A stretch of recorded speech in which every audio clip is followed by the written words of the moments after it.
اللہ الرحمن الرحیم۔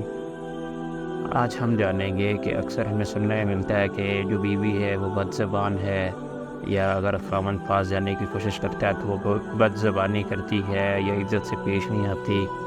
تو اس کے حوالے سے اسلام ہمیں کیا بتاتا ہے؟ کیا سنت کے حساب سے رہنا جائز ہے یا نہیں؟ کیا اسے طلاق لے لینی چاہیے یا نہیں؟ یا دے دینی چاہیے یا نہیں؟ اس کے حوالے سے ہم ڈیٹیل میں جانیں گے آج۔ تو اسلام میں ہمیں یہ ملتا ہے کہ ایسی بیوی جو بد خلق، مطلب جس کا اخلاق ٹھیک نہ ہو، بدتن مزاج، سخت مزاج ہو، تیز مزاج ہو، اس طرح کی ہو، اسے قرآن کی اصطلاح میں ناشزا کہا جاتا ہے۔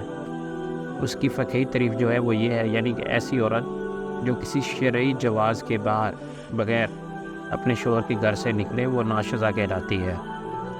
ایسی عورت کے لیے قرآن مجید میں سورۃ النساء آیت نمبر 34 میں 3 مراحل کا اصطلاحی نسخہ تجویز کیا گیا ہے۔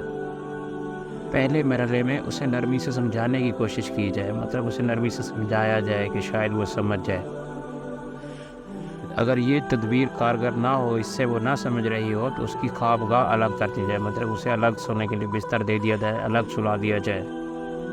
اگر وہ اس سے بھی نہ سدھرے، اس سے بھی اصلاح قبول نہ کرے اور اپنی ضد اور ہٹ دھرمی پر قائم رہے، اسے ایسی سزا دی جائے، مطلب الفاظ سے سمجھایا جائے، غصہ کیا جائے، یا اس طرح کا مطلب سخت سزا نہ دی جائے، ایسی سزا دی جائے جس سے اسے محسوس ہو کہ وہ غلط کر رہی ہے، اسے ایسا نہیں کرنا چاہیے، غصہ کرنا چاہیے۔ مرد غصہ کرے، غصہ کر کے اسے سمجھانے کی کوشش کرے۔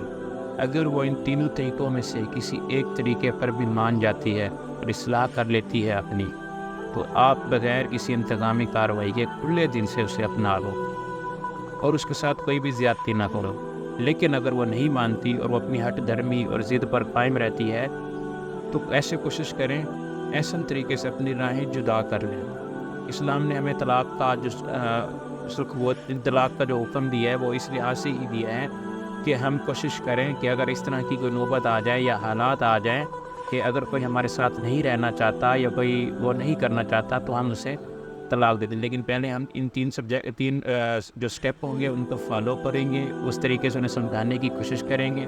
اگر وہ نہیں سمجھتا یا سمجھتی، پھر اس کے بعد ہم یہ قدم اٹھائیں گے۔ آخری قدم ہمارا یہ ہوگا، مطلب پیار محبت سی چیزیں ہو جائیں۔ تو طلاق ہمیں جسٹ اس لیے دی گئی ہے، یہ نہیں ہے کہ اگر آپ کے پاس آپ کا دل نہیں ہے، آپ کو چھوٹی سی کوئی بہانہ بنا کے آپ طلاق دے دیں، تو اس طرح بھی نہیں کرنا چاہیے۔